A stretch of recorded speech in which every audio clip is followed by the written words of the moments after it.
So, Handel's Messiah is coming to the Stadium Theater. We've had the messages running on the... Are we going to tease them before we go to the break, yes? Yes. Yes. Dominic's going to sing in the next half hour. It's same, yes. He is? What you?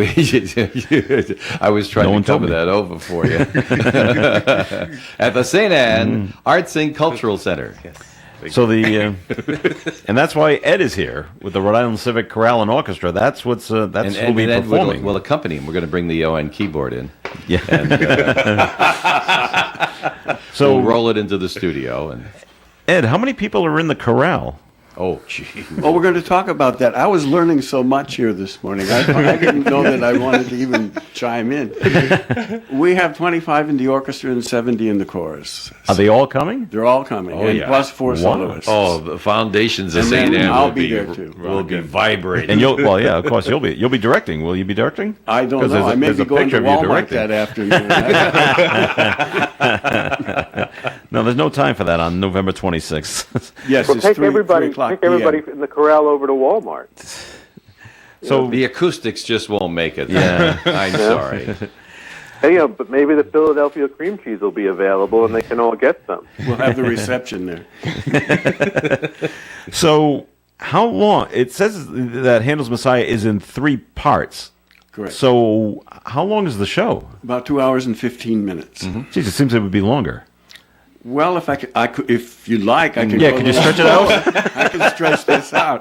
No, but that's bad. That's fine. very That's about fast. the length of a feature movie these days. Okay. And the feature movie doesn't have intermissions. Does this? One. Okay. Yeah. All right. That's at the end of the first part. The So second and it'll third be are a easier to little take than shorter. an average, Yeah. a movie. So you have 4 telephone there, Barry. So you have 4 soloists: a soprano, a mezzo-soprano, a tenor, and a baritone. What is a mezzo-soprano? A lower voice than a soprano. Okay. Kind of like a Gotcha. right. Not really. It's like a paramedic, not really a medic. It's just. All right. So you're going to be. Oh, I just made an An enemy. in-between side. Sorry, I don't know what my expectations were this morning, but they're certainly being met. Whatever they were. It's not NPR, Ed. Sorry. Barry, what did you say there? It's an in-between size. Oh, the mezzo-soprano. Mezzo- Yeah, Okay. that's really what it is. Yeah. All right. We're going to be talking with Dominic and Ed and others when we come back, but we got to take a break. It's Coffee In on ON Radio. This is Joe Callahan here with Dominic Dwaron and Edward Markward from the Rhode Island Civic Chorale and Orchestra. Dave Richards is here. Barry Mechanic is on the telephone. And any other We're remarks? just there, Dave? afterthoughts, Barry. Yes. I'm sorry, say again? You're just Notice our afterthoughts. billing has gone down tremendously in the last half hour. Well, because I'm not at your table, so out of sight, out of mind. Oh, yeah, and Barry's here too. Okay. And by the way, let's just point out that Barry really knows an awful lot about this Christian religious music too. I do. He studied the finer things in life, and Well, my son did. My son is a concert bassoonist, so yeah, he knows all this. He knows stuff. all this stuff. he's been part of that whole business for an awful long time. Well, that's good. We like to tease Barry about being Jewish. He doesn't mind. At least that's what he tells us. That's right. And then he boycotts us and doesn't. I come. don't mind. No, I don't mind being After we Jewish. bought him these really neat banana nut bread with walnuts in them, by the way. And But then they're he probably boycotts not. I us. bet you it's not kosher. The center, I don't know. the centerpiece of this work we're doing was Jewish as well. Yes, his name was of Jesus. course. Yes, that's true. Yeah, there you go.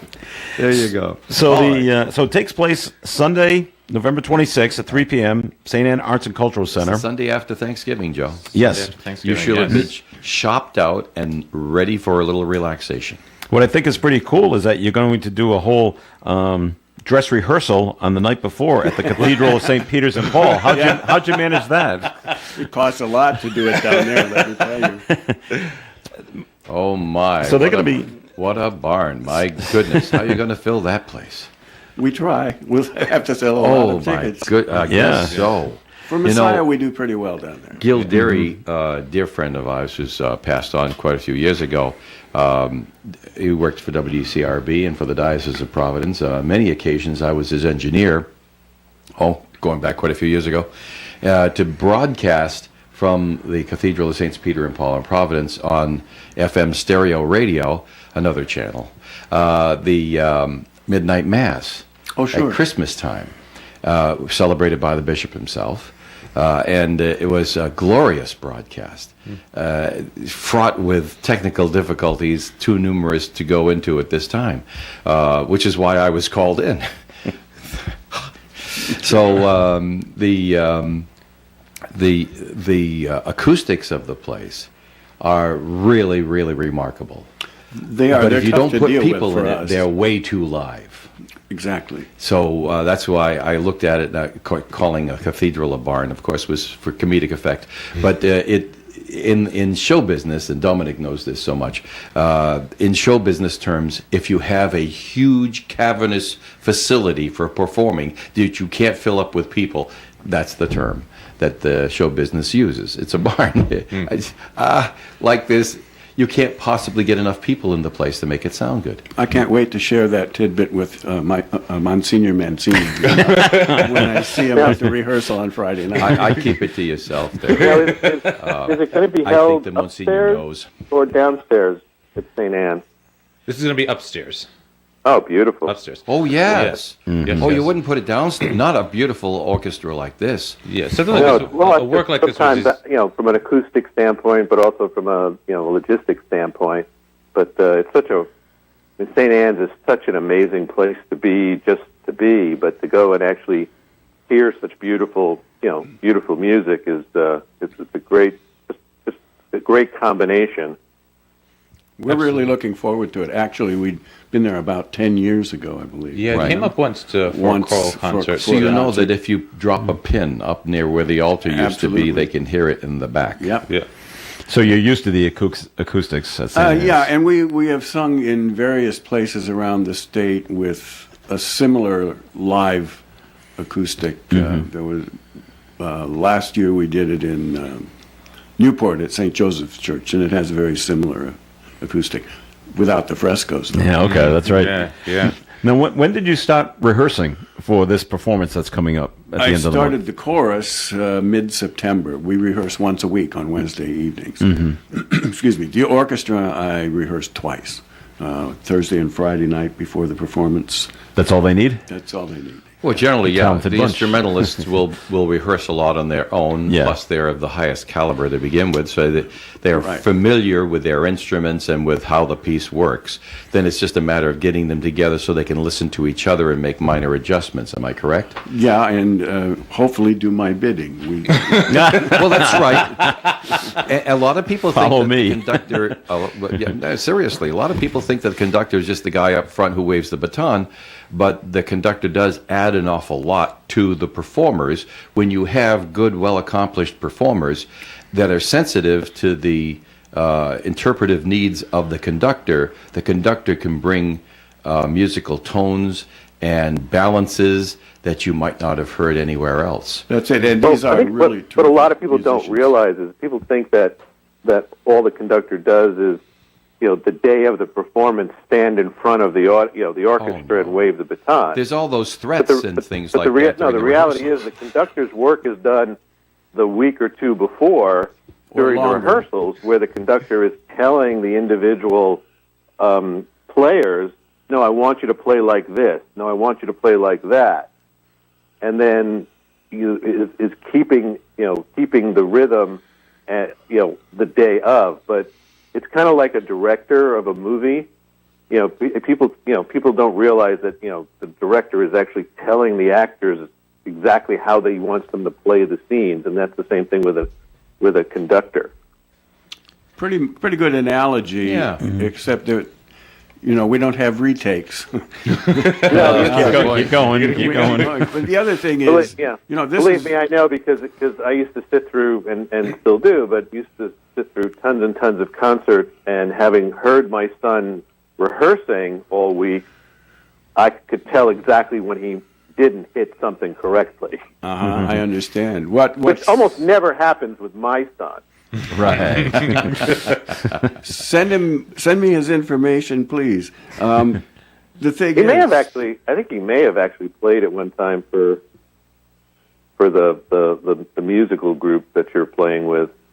I think he might have subbed in. Oh, that could be. But, The thing is that I've conducted Messiah in over 20 performances, which is 20 preparations, and I still study the score. And right now I'm in the throes, and I mean the throes of remarking all the orchestra parts. And so far I put in 75 hours, and I probably got another 20 to 25 to go, which makes the rehearsal run much more smoothly when the players know what I want beforehand.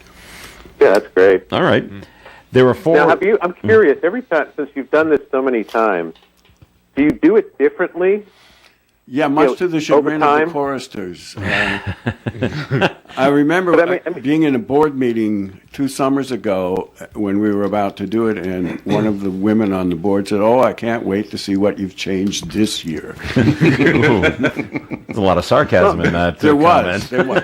I think I No, got but- it pretty well, too. But it's also it's your own, sort of your own style and your own take will evolve and change based on, what you've learned and what you've seen recently, and just as a way to keep it interesting. Well, absolutely, and we have to do that within the framework of the performance practice of the period too. We can't make it Brahms or Mahler, but we can change our attitude toward what we think the composer meant, which is what we're always after. I thought maybe you could do it as techno-electric. Be happy to if they pay enough. Oh, okay. Would it help the audience listening in to understand better if we talked about the sheet music that the composer put together is more of like a recipe, and the cook can add, subtract, and change the balances to enhance the flavors?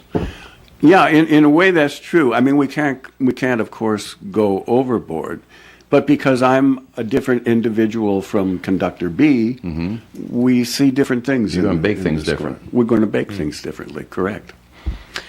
Okay, with the four soloists that you have, Kelly Hollis, Megan Roth, Jesse Darden, and John Allen Nelson. I'm looking at the brochure that you handed me. There's the pictures of the four soloists. They all look like they're in their 20s. All but one are.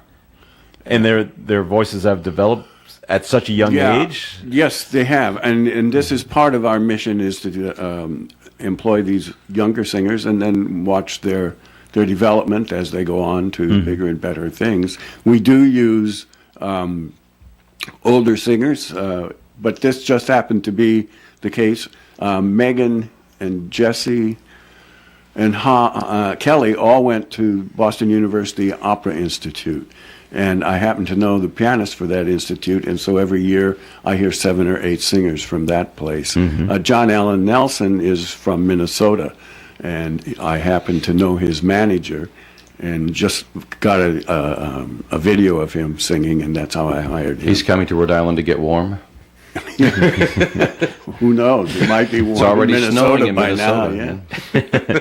But they're all really extraordinary young singers. And, it's just like athletes, they can reach their peak in their 20s and 30s. Sure. We go to 50s, we hope. Well, that's because you don't get tackled every Sunday. Not normally, anyway. Right? Unless they don't do what the conductor tells them to. Then they just don't get rehired. So have they all come to Rhode Island? Especially the one from Minnesota. Has he come in yet? He has a gig in New York the week before. Okay. So they all will assemble. We will meet for a piano rehearsal with the 4 soloists at 3 o'clock Friday afternoon. 7:30 that night, we put it all together, and then we do the performance on Saturday at St. Peter and Paul. So how do you make the decision to hire them if you haven't actually seen them in person sing? I have auditioned them before. I haven't heard Okay. them sing. Well, let's see. Jesse and Megan have both done Messiah with me before. Okay, all right. So you've worked with them before, Yeah. with a couple of them. And it doesn't necessarily mean the same piece. Right. Kelly has sung for me But they all started. I auditioned them in a church in Milton, Massachusetts, with the pianist up there. Okay. That's even better than when you hire an athlete, because you usually don't get a chance to see how that they perform, except like when they're performing for somebody else or something. The rest of the Civic Chorale and the orchestra, are they all from Rhode Island, or are they from other parts of New England as well? The chorale is from southeastern Massachusetts and Rhode Island, nearby Attleboro and Mansfield and so on. The orchestra is about 50-50 from Rhode Island and Boston. Okay. A lot of Boston players. Do you know if any of them have any of them ever performed at St. Anne's, or is it new for all of them? Other than the chorale, I don't know about the orchestra, actually, whether they have or not. I think it's going to... most of them haven't, I'm sure. I'm sure they'll be... I'm sure the Boston people haven't. Okay. Well, they'll be duly impressed, I think, when they come in so. and look around. Yeah. Like, wow. Yeah, when they get here at 2 o'clock and and you look up for the first time. Dominic, how are ticket sales going? You must be in that area. I'm in that. Well, partially in that He is, area. because he does the message on the radio. Yes. They're selling. They've started selling. We don't. The chorale is doing the online stuff, so I'm not seeing. Oh, I don't see, see yes. the online That stuff. online stuff. But as I mentioned in the radio ad. Tickets are available at Excel Salon on Providence Street. Right. In the ad, I said one location of the Honey Shop, and the reason for that is because when we started selling tickets at the Honey Shop, there was only one location. Now there's two, and I hadn't quite gotten around to talking. Hey, can we open up at the other? Paul Laverly, one of the They owners, sell more tickets at Park Square than they do at Elm Street. yeah, well, Paul Laverly said, you can use our other location, I said, well, I didn't want to be presumptuous. So though the ad doesn't say I'm going to be dropping off tickets there this week over at the Honey Shop location on Park Square. So both locations will have that. Vos True Value Hardware has tickets. Pepin Lumber has tickets. And WOON now has tickets as well. And the tickets are very inexpensive. Tell us about it. They are for general admission. If you buy your tickets ahead of time, it's $27 for general, $24 for seniors. If you decide to try to purchase them at the door, which we can't guarantee there'll be tickets available, there'll be $30 at the door. I went online to the Handel and Haydn Society website, who does Messiah every year up in Boston, and I was looking at their ticket prices. $29 for obstructed view. And then the tickets go up to over $100 a seat at Symphony Hall. Here you have the same caliber, the same everything, for $27. Right. And no obstructed view. And no obstructed view. Well, and an amazing venue. An amazing venue. To those people who have not been to St. Anne's, it's worth it just to go to St. Anne's. Absolutely. And a work like this was written and designed for places like St. Anne's. And so I always try to tell people, you listen to this music on your radio at home, on your stereo. It's so much better in person. It is such a different experience. And I know that the chorale normally takes this work to Newport. And this year they decided, let's try it in the Blackstone Valley. And the hope is that they're going to find a second home here. So if we have a great turnout, this is only going to benefit Woonsocket, Northern Rhode Island, and the surrounding Massachusetts communities, because now we're going to have another high-caliber organization utilizing, hopefully, St. Anne's in the future, here in the area. And it can only benefit us, and it helps to add culture. And if we look at the history of Woonsocket, you go back, they used to do stuff like this all the time. There was the Woonsocket Opera House. Woonsocket had a whole theater district. I didn't know this until I started researching it back in 2000. When they were doing construction in the city. I'm like, what are those railroad tracks going down Social Street when I was younger? When they ripped up all the roads. And so I started looking into those different things, and there was a whole theater district here. So now, between the stadium and St. Anne's, we're not going to be able to get back to those days when you have 4 or 5 different theaters, but now we have 2 enormous viable venues. We have half the population. We have half the population. Because it's all moved to the suburbs. So. But those things are coming back now, and I think we need to support that, because arts play in any major community. Without the arts, even like places like New York City, nobody will go to New York City. They go to New York City because of the arts. And so the more we can bring that into the city and into the area, the better off we're going to be financially, and the better off your lives are generally. And so I really want people to come out for this. This is when I was going around with the president of the organization, Larry Goldberg, and he when we were talking, he put it. He made a great comparison. Like a lot of people, ballet. I want to go see a ballet, but everybody goes to see the Nutcracker. This is the Nutcracker of classical music. This is a work that's endured for 250 years now, and has everybody knows something from it. Everybody is familiar. So if we've been talking about Messiah, maybe some people are going, well, what's Messiah? Hallelujah chorus. Done every year by everybody at Christmas time. So there's a great point of reference right there. I like to call the Hallelujah chorus the seventh inning stretch, because there's a tradition that goes back a couple of hundred years. They're not 100% sure how it started, where when the Hallelujah chorus comes up, it's in the part of the work that it is. It's really the Easter portion of the work, and it's the God's victory over death and over evil. And this Hallelujah chorus comes up, and what's happened over the past centuries is that once that starts playing, the entire audience stands. You have to sort of put your ears for 250 years ago in Handel's time, where that music sounded so grand to that audience, and it still does today. And so there's these unbroken things like that, where you get to that point, and then everyone, even though you just had an intermission, maybe 20 minutes ahead of time, everybody stands up, because it is just a remarkable moment in the music. And this is what's coming to Woonsocket. It's a very good point, Dominic. If you'll allow, I'll now do the counterpoint. Wow. How are you going to counter that? Like this, Barry. When we were growing up, there was a great deal of separation in society between people who liked classical music and your average person who might have liked, big band music or pop or rock and roll or whatever it ended up being was the popular music of the day, which kept changing. The classics, of course, are eternal and they remain the same.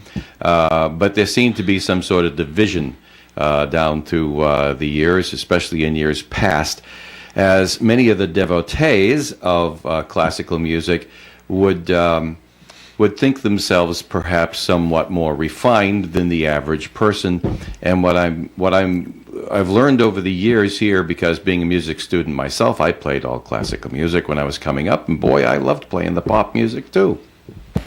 And I'm just a regular guy, and I can enjoy them both. And what we're looking at here is a concert coming to Woonsocket that's been played for centuries all over the place, in every corner of the globe except maybe Antarctica on a phonograph record. And here they're going to bring it to our city, right here in the heart of our city, literally 100 yards from the very center of our city. And they're going to perform it in a beautiful, beautiful setting with the most wonderful, lively acoustics at a price that everyone can afford. And they're just regular people. These are not people who wouldn't sit down and have a hamburger with you. I mean, heck, you saw how we were beating up Ed over here, and he's the conductor of this sort of thing, and he's just taking it in stride because he's a regular guy. This is not highbrow stuff, folks. This is stuff that you can afford to experience yourself, that you should experience at least once for yourself. Okay, how many times have you heard the recording of the Hallelujah chorus with other words put in? You know, they make TV jingles out of it. It's so iconic. But to hear the entire work the way that it was originally put together, you might have thought that you'd never get a chance to do that in your entire lifetime. And you do have it now. Do it once. All right. On that note, we got to take a break, and our final break, but more Coffee In is coming your way. We ask you to please stay tuned. I'm Joe Callahan. Barry Mechanic's on the phone. Dave Richards is here. Hey, I give you top billing, okay? Over Barry? Yes. All right. Edward Markward is here from the Rhode Island Civic Chorale and Orchestra. Dominic Dwaron from St. Anne Arts and Cultural Center. Yeah, I know. Just take a look at what's coming with the Messiah. It says that there is narration. So do you not have a narrator? Not that I'm aware of. Well, I'm just Are you looking for one? I'm looking at Barry, you're on. It just says the You can't see narration. Barry, but he's got an imposing figure behind the podium. The narration begins with the prophecy of Jesus' birth. Oh, that's talking about the plot of the piece. Oh, okay. Yes. Okay, so that's not That's in not- The lyrics. That's not a narrator. okay. Right. That is narration is a story. So it starts with the Voice. singing. Sorry. So it's one performance. It's Sunday, November 26th, the Sunday after Thanksgiving, and it's at 3 p.m. Lasts for about just a couple of hours, so it doesn't. A couple hours. There's an intermission. One intermission, so that's good. Do the performers get to take a break and sit down and They get a have drink to. of water? It's a long stand. Oh, yeah. for the I'm chorus. sure it is. Yeah. And you got to Well, hold it's that, you got to also hold that book. Singing like that is not easy.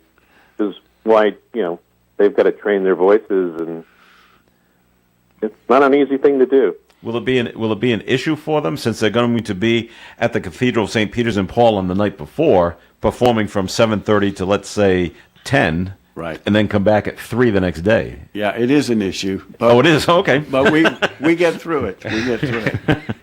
All right. Now, as the conductor, They might be a little hoarse. a little hoarse. As Oh, the Barry, your don't. voice. That's just such a joke. that's an old joke. Never mind. Knock it off with the Shetland jokes. When you're doing rehearsal, I just remember back to my high school days and middle school days. Sometimes the person running the band would throw the baton at you to try to get your attention. No, they, Used to work. they're too expensive to waste. How much are they?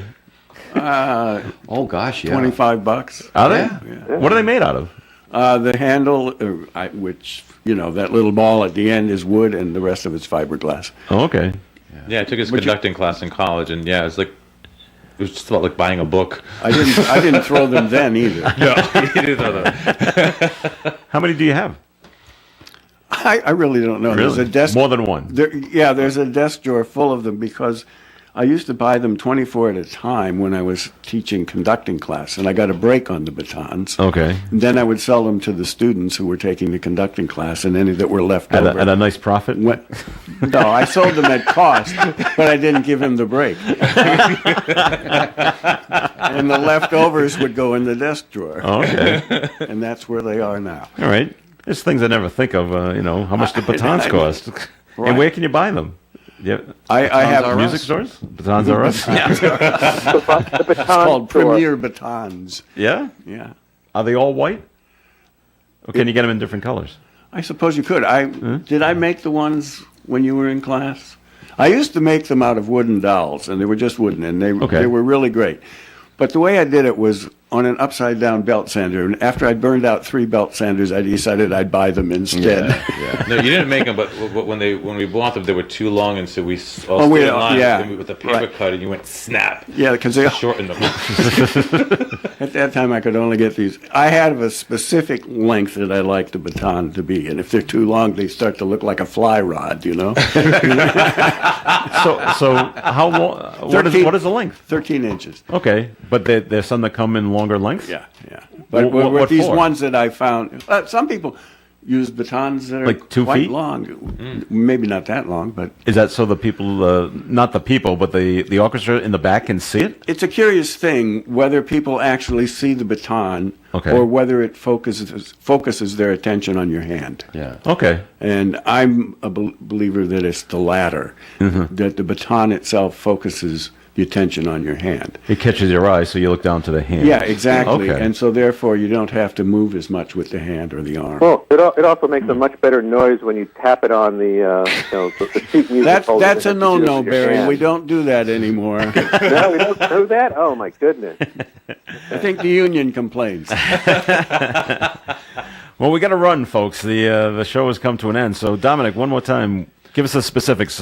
All right, Rhode Island Civic Chorale and Orchestra presents Messiah, conducted by none other than Edward Markward, Sunday, November 26th at 3 p.m. Tickets are $27 in advance for general, $24 for seniors, $30 at the door if they're still available.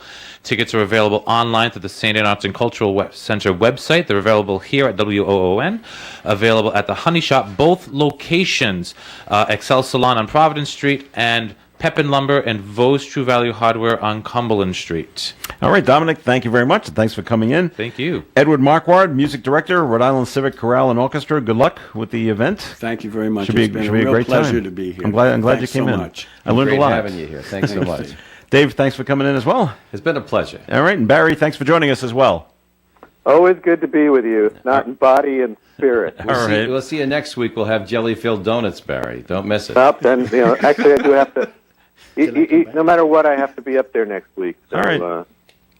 So I'll be there. All right, fantastic. This is Joe Callahan. Have a great day, everyone, and we'll be back again tomorrow with another edition of Coffee In on ON Radio at 8 in the morning. Broadcasting live and local for 70 years. This is the voice of public service, WOON Woonsocket Radio.